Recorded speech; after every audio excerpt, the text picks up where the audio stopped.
Well, hi, my friends. This is Jay, and this is Jay's Knit and Purl Jam again. Oh, well, you know what? I forgot what time of year this is. I was so busy trying to get, finish up with August and just thinking of getting my fall project done. I forgot. It's the U.S. Open Tennis Championship. It's always on, during the Labor Day weekend here in the States. And now you know I'm a big tennis fan. You know I love the sisters. I love Venus and Serena. Now, I don't follow them socially, and I'm not involved in, and I don't know Chap and Instagram and all that, and Riddick, and I don't know all that. All I know is that they play tennis, and I've been following them since they were little bitty girls, and now they have bloomed into beautiful women.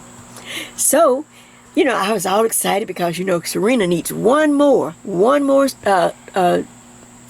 championship to hit number 24. And of course, we hope she gets it. She almost got it at Wimbledon, but it just slipped out of her hand. Oh well. But guess what? While I'm watching the Open, and of course from Wimbledon, there is a new bright shining star on the horizon. She took Wimbledon by storm. She didn't win, but she took them by storm. I mean, that place was rocking and chanting her name. And then, now at the U.S. Open, she has made it to the, the third round? Oh, yeah, to the third round. She will be playing tonight. Today is Saturday, August 31st. And they're going to be playing in about an hour. So, as I do when I was watching Venus and Serena, I'd like to knit something and just kind of give it a tennis theme. So you remember I made the tennis fan sweater way back in the day. I forgot how many years. It's one of my tutorials. And even for Serena, when she was playing the French Open, I named the sweater the Terre Battue, the red clay. Now, I can't remember if she won that year or not. But anyway, I named that sweater after her. And so I just like to have something to work on when I'm all engrossed in. Look, people, I'm all in. I got one video where I'm wearing the tennis hat and I've got the tennis racket and I got on my tennis sweater. If you hadn't seen that one, I'm going to have to link it. Jay was looking really cute. Back to the rising star. Everyone, and you should too, should have, wait for it, Coco Gauff Mania. Coco Gauff Mania. She's like the 15-year-old superstar. She has just been going about her business and just winning one game after another. And do you know, she's still in high school, and she lives only 2 school districts from my house. She's just 2 school districts over. When she's here in school, we're not playing tennis or down in Florida practicing or whatever. So her family still lives here in the Atlanta area. She was born right here in Atlanta, and so they have their roots. And like I said, she goes to school. Well, I decided, oh my gosh, I've got the Coco Mania too. So I decided, well, Jay, let me just get a stitch real quick. I just wanted something to keep my hands busy because I just get all wrapped up into it. So if I'm working on something, I can kind of keep calm. So this is what I came up with. Ta-da! I looked in my stash. And I found, I was trying to find some yarn, something just really simple, something that I thought would, and I had at least 2 skeins of this that I got at Joann's. I think I bought every color they had, and I've not used it. But this is that DK colors. There's 383 yards in the cake, and I have, like I said, I bought 2 of every color. And I have not used it, so I thought, let me see if this would work for a cute well, you know, she's young, so I know I don't need a shawl, and I don't need a sweater, and, you know, and I thought, well, all young people like scarves. And I thought, that's what I will use it for. So this is the DK Colors that I got at Joann from Premier Yarn. I don't know what color this is. I can't even see it. Alpine or something. But anyway, like I said, I have 2 skeins of it. So then I thought, okay, now I need a stitch. Like I said, I want it to be very simple because she's young, and, you know, they don't, you know, I don't want to have it complicated. And so I started looking. A stitch came to me, but I couldn't remember because I have so many stitch books. And I thought, where have I seen this stitch? You know how you just kind of have something in mind? And then I remembered. I found a stitch. I've had this book a while, but I'll never review it because all my pages fell out. If you bought this book, it's a hardcover book. We won't go into it today because I'm too excited about the tennis, and they're going to be starting soon. But all my pages fell out. Every one of them. Look, all of them just fell. So I had to sit one night and just start gluing one page after another. Look, all the pages fell out of the book. Yeah, I could have taken it back to Joann's, but it wasn't Joann's fault. It's the publisher, the people who made the book.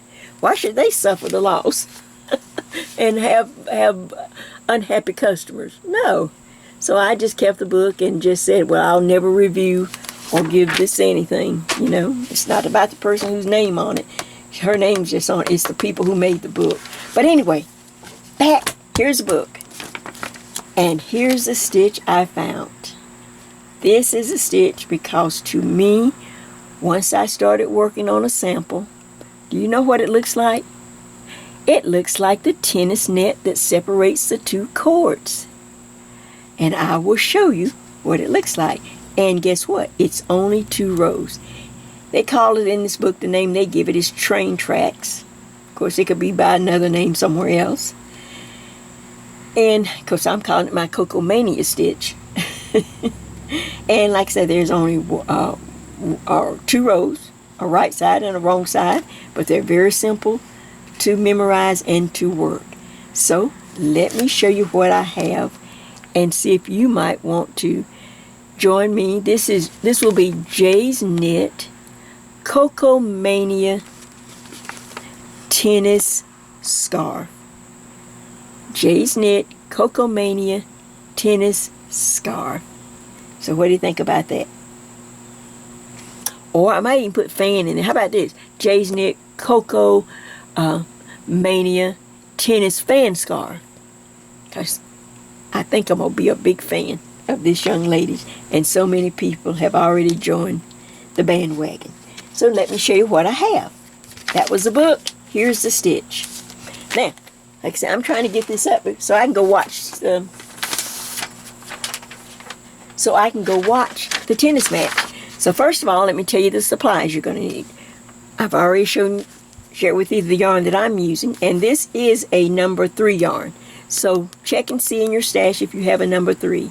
They call for a 6 needle, but we're not using a 6. We're going to use a US number 8. I just have a regular US number 8 circular. Didn't have anything on it, so I grabbed it up. The name of the stitch again, they call it train tracks. It's a multiple of 4. So I cast on 68 stitches. I cast on 68 stitches, and here's my working formula.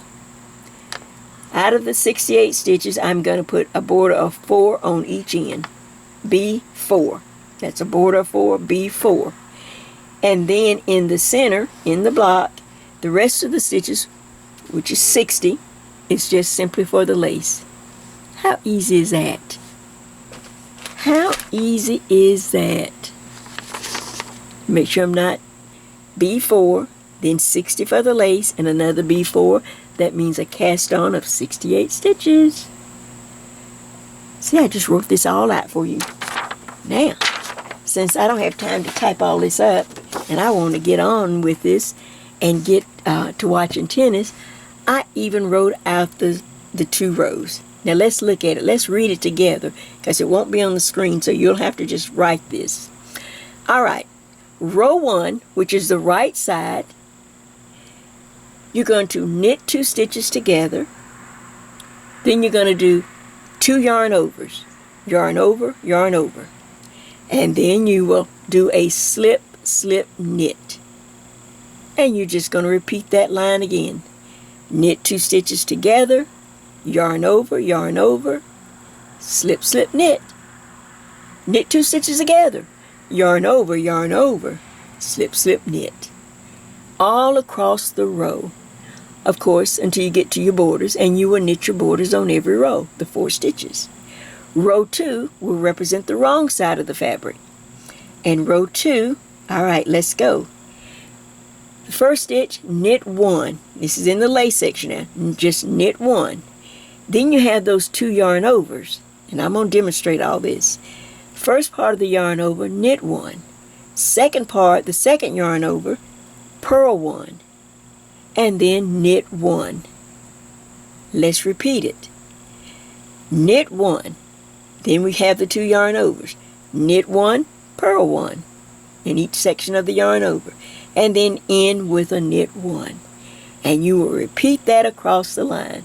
Now I'm holding this so you can put it on pause, you can take it and write it down. These are the 2 rows. Simple as that. I didn't put my little asterisk here. You just keep repeating this over and over. Right there. I'm on my number 3 yarn with my US number 8 circular needle. So let me show you how it looks. Alright. Here's my skein, and I've worked a little bit. Like I said, I said, oh, I gotta have something to work on. I'll bite off my nails. I just thought, oh no, I can't afford to bite off my nails. Looking at this tennis, I just really get into it. So now this has kind of a long color change, but I don't care. I just think it looks great. And she's a young person, so this would be kind of probably stuff she would like. Not a solid or some kind of plaid or some kind of variegated. No, she'd probably like these wild colors. Something I probably wouldn't be for me. But it'd be just right for her. So now let me make sure that I am up in the right spot to start working. And see if I need to come down a little bit on the camera. It may be alright right there. Alright, I am ready. I have worked some ahead, and now I am ready for to work row 1 of this pattern. And I'm just going to read it out I'm going to put my little paper here, read it out just like you. Alright, row 1 is the right side. The first thing I need you to do after you cast on, after you cast on, knit 2 rows. Just knit 2 rows. And now you're down here at the bottom and we're ready to go. I have knit 2 rows, and now I am on row 1 of this train track. Let me just see if I'm on. Yeah, I think that's going to be okay, because I'm going to call it out to you. Alright, the first 4 stitches, you're going to knit every row. These are just the 4 stitch border. This is just a 4 stitch border. Alright, and then I have a marker. I slide my marker. Row 1 reads again. It says knit 2 stitches together. So I'm going to knit 2 stitches. Just like that. Now yarn over twice. Now watch. Yarn over, yarn over. Does that make sense? Now the next 2 stitches I'm going to slip, slip, and then knit. Reach back, put your needle in, and knit the stitch. Alright, now we're ready for the repeat. Knit 2 stitches together. Now, yarn over, then slip, slip, knit.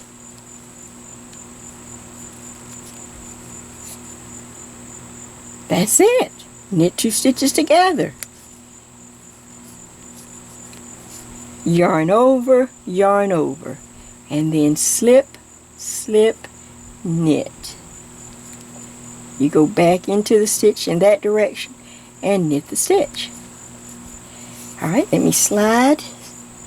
I'll turn off one of these fans so you make sure it's not too distracting, so you can hear me clear. Knit 2 stitches together. yarn over, yarn over, slip, slip, and then reach back and knit. Alright, knit 2 stitches together. Now you're down at the bottom, so it may be a little tight, especially if it's humid. And I'm working on these bamboo needles, so this is a US number 8 circular. It was one that was open, so I grabbed it up. Okay, I knit 2 stitches together, remember, then yarn over, then slip, slip, knit. Okay, knit 2 stitches, and kind of notice where the knit 2 stitches fall. You'll kind of look, so in case you get interrupted and you go, uh-oh, I can't remember where I am. There's knit 2 stitches together, yarn over, slip, slip, knit. Alright, let me work across the row and I will see you at the end of the row. Back in just a minute. Alright, so I'm coming to the end of row 1. And again, I will repeat. It says you knit 2 stitches together. Everything is in increments of 4. Knit 2 stitches together, then yarn over, and then slip, slip, reach back and knit those 2 stitches. Just like that. And slide the marker, and of course, knit your 4-stitch border.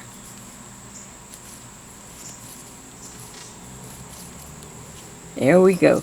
That is row 1. Now I'm going to lay it down a little bit so that you can, since you're down here at the bottom, you're just getting started. You have knit 2 rows and you have finished row 1. Now once you get up, you can see how this looks like the center net across, which separates the 2 cords. It seems like it's the netting, and that's why I picked this stitch. Now, this is the right side, and you would be good to mark the wrong side. I didn't have anything. Let's see if I can mark it with this pink. Anything, just something bright. Let's see, can I mark it real quick? So you can take and you can mark the wrong side of your work, just to save time and not having to go, okay, I'm on the right side, wrong side. Once you get up far enough so that you'll have something to tie onto it. But this is the wrong side. Okay, row 2, which is row 2. Now I'm going to read it again because I didn't have time to put it on the screen. But I showed you the card, and then you can just write it. Only 2 rows, you can just write it. So row 2 reads, knit 1. Well, let's go ahead and do our border, and then I can show you as I go. So I'm knitting the 4-stitch border. Just like this. I slide the marker. Make sure I'm on. Yep. Make sure I hold my hands up here.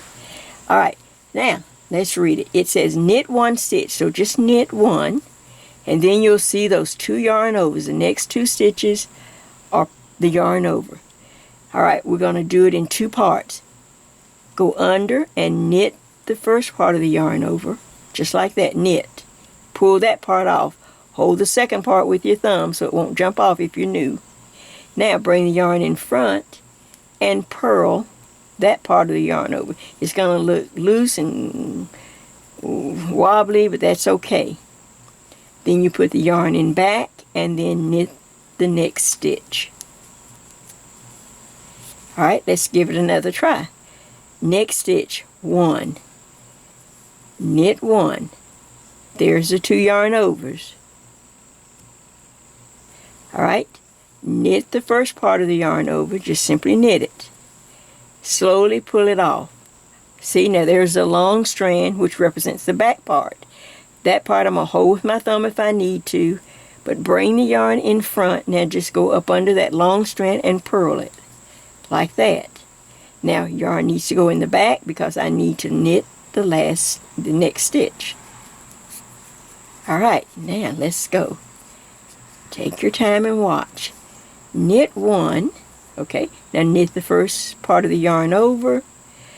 Okay, pull it off because you're going to have Well, when you pull it off, be real careful, just like that. See how easy it jumps off? And you won't realize that you have lost the second part. But all you have to do is put it back on. Yarn in front, now purl the last part, and then knit one. Now I'm going to do it again since I messed that up. I was looking at something else and not paying attention. Here we go.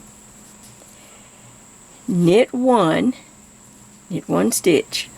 Alright, now there's the 2 yarn overs. They're the next 2 strands you see. Right here up under this one, knit one.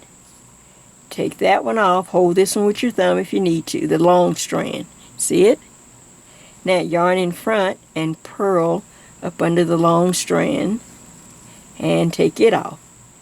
And then put the yarn in back and knit that stitch. Alright, I'm going to go a little slower on this side. Alright, and remember this is row 2 and it's the wrong side and I have marked it. Here we go. Knit one stitch. There's the yarn over. 2 strands right there. Knit the first one off. Now I have that long strand. Yarn in front and purl that long strand. And then put the yarn in back. Knit one. Knit one. Knit up under that strand, pull it off slowly. Sometimes it just pops off, people, no matter how hard you try to hold it. Alright, just pop it back on, purl the long strand, and then yarn in back and knit that one stitch. Let's do it again. Knit one.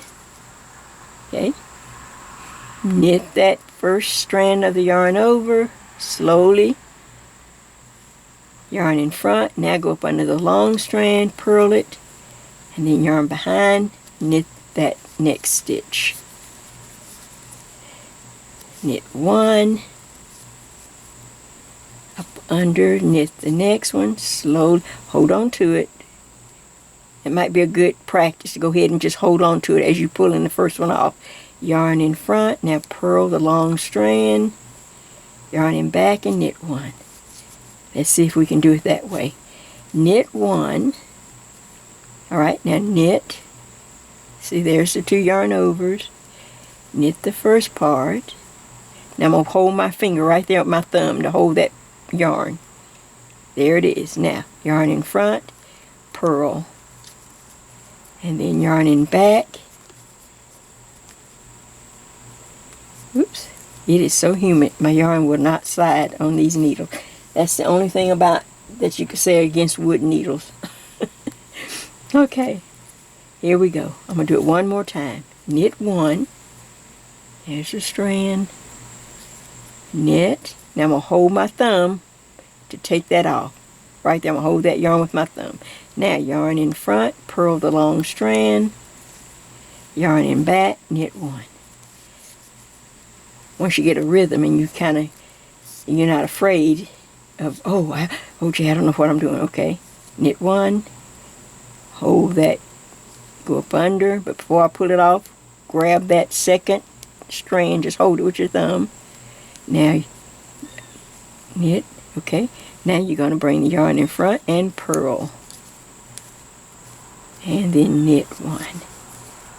Oh, we're already across to the end. I may as well see if I can make it. Knit one. Yeah, I think that will make good practice, especially if you're new. This is more kind of for a seasoned knitter. You know, you kind of like, oh yeah, I'm used to that, and I can go on. All right, so just take your time and just read the stitches where you are. In fact, I'm going to go back.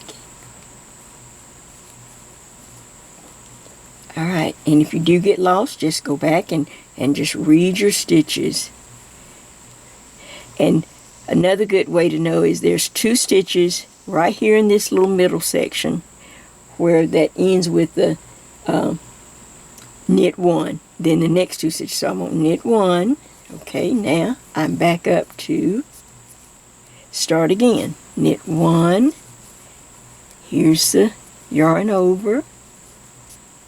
hold it, yarn in front under the long strand, I purl it, and then yarn in back, knit 1, and continue across the row, because I want to get to so that we can lay it down.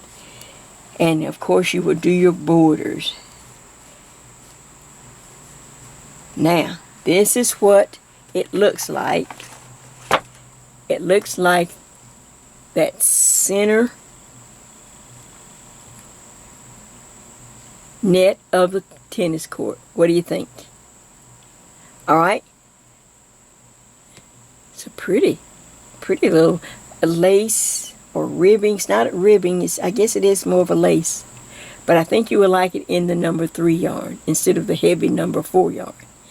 Alright, and I will continue to work. I'm going to get ready to watch the match. I just wanted to come on to kind of give you something in case you want it, in case you're a tennis fan like me and you wanted to have something to work on, or just the excitement of watching and see now whether she wins or loses tonight, because she's playing Naomi Osaka. She's American, but her mother's from Japan, so she has dual citizenship and she plays for Japan. So I'm going to be rooting for Coco Gauff. I've got Coco Mania, and this is Jay's Knit Coco Mania Tennis Fan Scarf. Alright?